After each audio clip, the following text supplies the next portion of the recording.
بسم الله الرحمن الرحيم. يا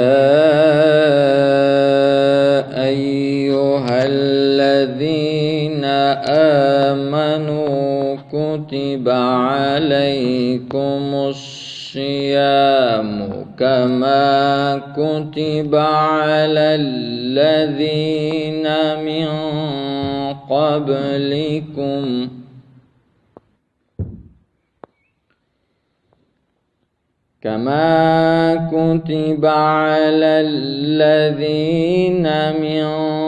قبلكم لعلكم تتقون.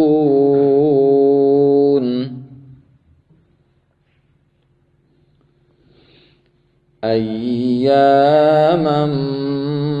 معدودات،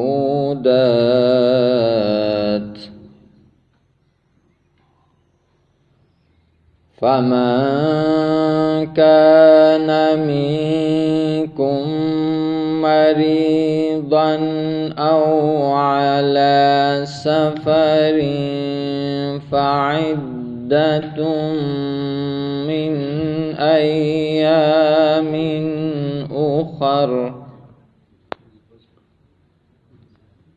وعلى الذين يطيقونه فدية طعام مسكين،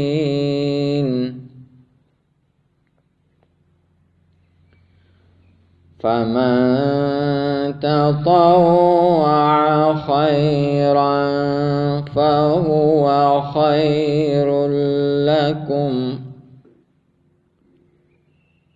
فمن تطوع خيرا فهو خير له، وأن تصوموا خير لكم إن كنتم تعلمون.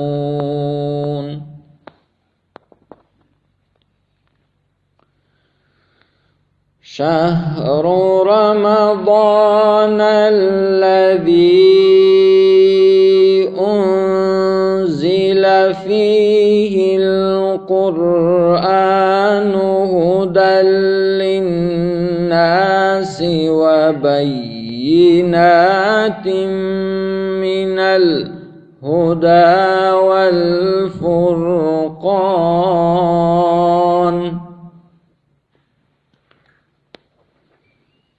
فمن شهد منكم الشهر فليصمه، ومن كان مريضا أو على سفر فعدة،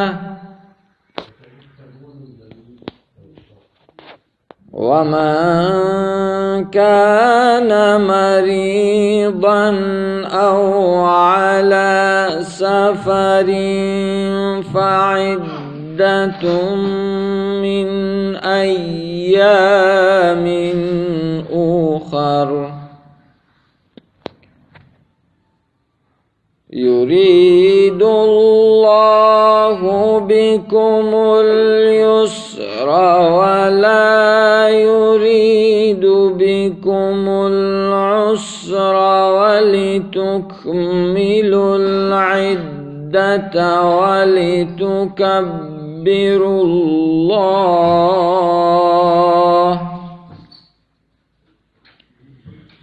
ولتكبروا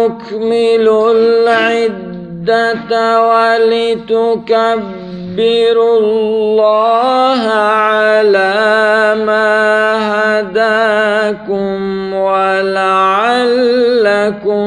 تشكرون.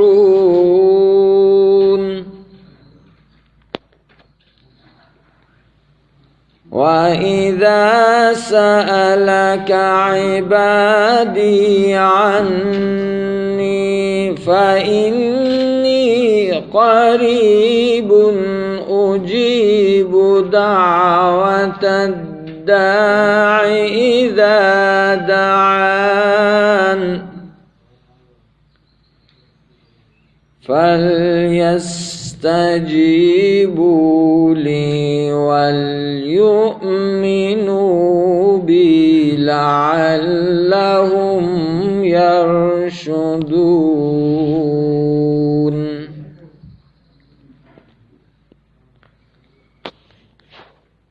أحل لكم ليلة الصيام الرفث إلى نسائكم هن لباس لكم وأنتم لباس لهن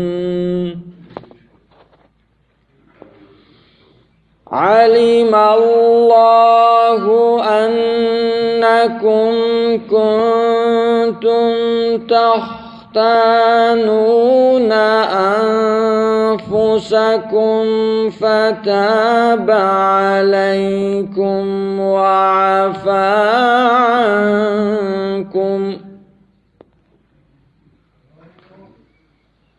فالآن باشروهن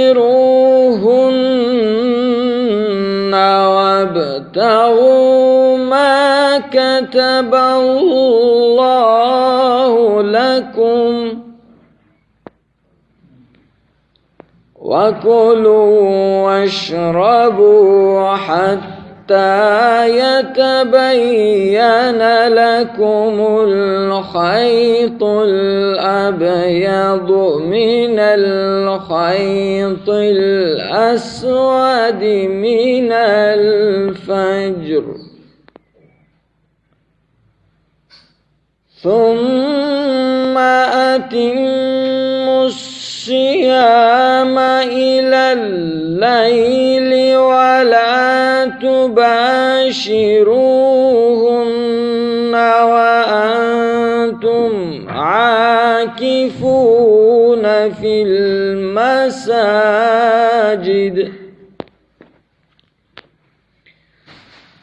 تلك حدود الله فلا تقربوها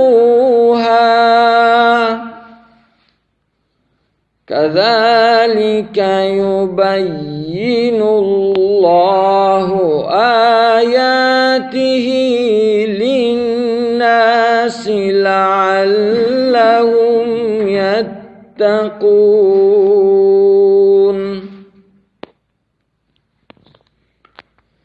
ولا تأكلوا أموالكم بينكم بالباطل وتدلوا بها إلى الحكام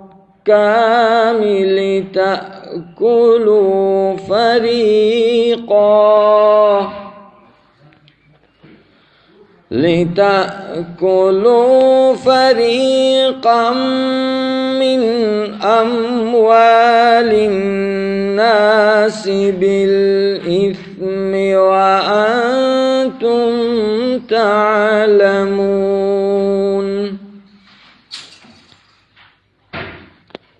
يسألونك عن الأهلة قل هي مواقيت للناس والحج وليس البر بأن تأتوا البيوت من ظهورها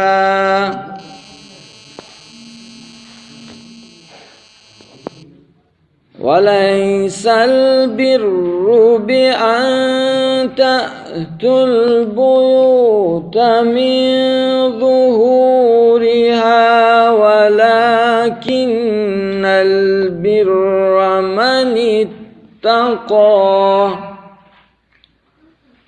وأتوا البيوت من أبوابها واتقوا الله لعلكم تفلحون.